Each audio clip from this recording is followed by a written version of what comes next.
Elite Special Forces are some of the best trained and most formidable units a country can boast. Whether emerging from the water to silently take out guards, or storming a plane to rescue the hostages and eliminate the hostage takers, Special Forces take on some of the hardest missions and live some of the most secret lives in the military world. These troops are the ones that states look to in order to get the job done. Let's get started. Black Storks, Pakistan. The Special Service Group, SSG, is better known in the country as the Black Storks because of the commando's unique headgear. Their training reportedly includes a 36-mile march in 12 hours and a 5-mile run in 50 minutes in full gear. Only about 5% of recruits make it through to the Pakistan SSG due to the tough nature of this 9-month training course, which also includes extensive hand-to-hand combat and an airborne school. The Black Storks are trained for a variety of environments, including mountain, desert, jungle, and underwater. During the early Cold War, they trained and served alongside U.S. Special Forces, and more recently, the Storks have focused on local anti-terrorist operations, counterinsurgency, and intelligence collection. In October 2009, the commando stormed an office building and rescued 39 people taken hostage by suspected Taliban militants after an attack on the Army's headquarters. JTF-2, Canada. JFT-2 stands for Joint Task Force 2, and it's the jewel in the crown of Canada's Special Forces. They deployed to Vancouver in 2010, ready to intervene if terrorists took aim at the Winter Olympics. This group is trained to handle chemical, biological, radiological, and nuclear threats against the worst-case scenario, when a terror strike proves more than local police forces can handle. It's a unit that can be deployed against a wide spectrum of issues or crises, and it can be very low signature. Created in 1993, JTF-2 expanded to several hundred members following the 9/11 terrorist attacks, and has the most confirmed kills of terrorists in the world, having killed over 100 top-ranked Al-Qaeda members. Almost all of its operations are shrouded in secrecy, and in some cases were even unknown to the Canadian government. Alpha Group, Russia. Now, what about Spetsnaz? Well, to keep it simple, Spetsnaz is a general term for all Russian special forces. Within the Russian Special Forces, Alpha Group is as bad as they come. The KGB created this elite group in 1974, and it is believed that it operates under the directive of the top leadership in Russia, which is why most of its operations are classified. This force came to fame during the invasion of Afghanistan, during which members of Alpha stormed the presidential palace in Kabul, killing everybody in the building in the blink of an eye. In 1985, a group from this unit was dispatched to Beirut to try and rescue 4 Soviet diplomats. When the diplomats were killed, Alpha Group allegedly hunted down relatives of the hostage takers and returned them to their families in much smaller pieces, to send a message to would-be terrorists. It apparently worked for over 20 years. Sayeret Matkal, Israel. This Israeli Special Forces is focused in intelligence gathering, and it often operates deep behind enemy lines.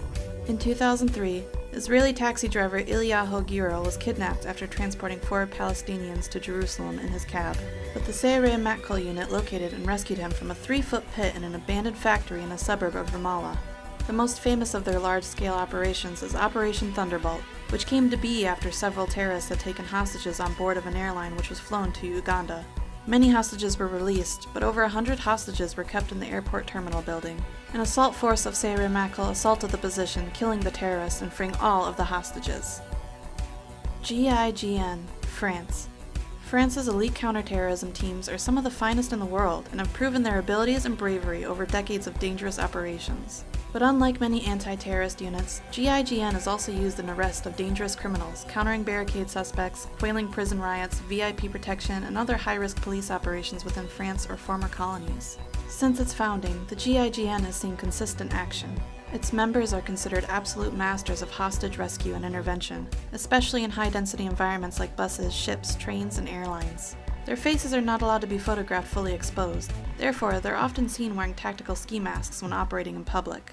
GIGN is known for innovation in technology applications and tactical methods. Their most famous operation is their assault on Flight 8969, which was an Air France flight that was hijacked on December 24, 1994, by the armed Islamic group in Algeria, where the terrorists murdered 3 passengers with the intention to blow up the plane over the Eiffel Tower in Paris. When the aircraft reached Marseille, the GIGN stormed the plane and killed all 4 hijackers. The bravery of its members comes from their extreme training course. In fact, the training is so extreme that the GIGN has lost more men during training than during their 1,000-plus operations.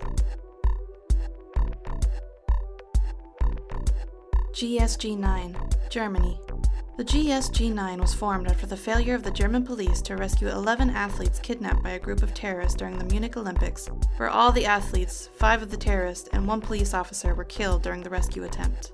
In their first major mission, they took a group of 4 terrorists who had hijacked a Lufthansa flight in Somalia. 3 of the terrorists were killed, and the 4th captured during the rescue, but none of the 86 hostages were killed. Between 1972 and 2003, the GSG-9 had successfully completed over 1,500 missions, and yet only discharged a weapon 5 times, 2 of which were to shoot the attacking dogs of people they were trying to arrest. An estimated 300 to 400 people now work within the GSG-9, but the exact figure is not known. Its work today concentrates on counterterrorism, hostage situations, and disarming bombs. J.W. Grom, Poland. The Grom is the leader in Poland's anti-terrorism efforts. It was named after the Silent Unseen, which was Poland's elite World War II Special Operations unit. The Grom began its operations in 1990, and it mostly deployed in unconventional warfare roles as they have special training in operational maneuvering response. Since the terrorist attacks of 2001, the Grom has been deployed alongside U.S. Special Operations Forces in Iraq, Afghanistan, and elsewhere. During this time, they have developed a close working relationship with the U.S. Navy SEALs and have a well-earned reputation of being one of the fiercest and most competent special forces on the planet. Their training includes a variety of disciplines. All of the soldiers undergo the same specialized training in anti-terrorism and special operations, as well as frogman, sniping, and parachuting. In 4-man teams, each soldier must be prepared to assume the respective responsibilities of his colleagues should it become necessary. Approximately 75% of ground personnel are trained as medics or paramedics and can speak multiple languages. In addition, each group is supported by several professional physicians. Navy SEAL Team 6, USA. You knew these guys were going to have to show up sometime, didn't you? The SEALs are an American Special Forces group created in 1962 which have achieved near mythical status. This is, in part, thanks to Operation Neptune Spear, the mission in which SEALs killed Osama bin Laden, the leader of Al-Qaeda in 2011. One interesting fact about this mission is that the aircrafts used in the raid were from Area 51. In fact, specially modified helicopters carried Red Squadron of SEAL Team 6 to Pakistan for the raid on Osama bin Laden's compound. The Black Hawks were fitted with top-secret radar spoofing technology, allowing U.S. forces to slip across the border unnoticed. These stealth aircrafts were developed and tested at the infamous Area 51, near Groom Lake, Nevada. SEALs will usually penetrate behind enemy lines and finish their mission before the enemy realizes that they're there. One quality that makes them so effective on land, air, or even at sea. In fact, the word SEAL stands for sea, air, and land, meaning that these soldiers can fight any form of threat, anywhere. The physical and mental strength required to make it in this force is ridiculously high. Training takes over a year, and most applicants can't even get past the physical qualification test, which involves a lot of swimming, push-ups, sit-ups, and running, all accomplished in a very strict time limit. Get past that, and you enter general training. Past that, and you move on to SEAL qualification training, which then opens the door to specialized training. All of this ensures the SEAL members are physically and mentally as tough as nails and capable of undertaking the most difficult operations in the world, wherever that may be. SAS, UK. No other elite special force in Europe can claim to be better than the SAS.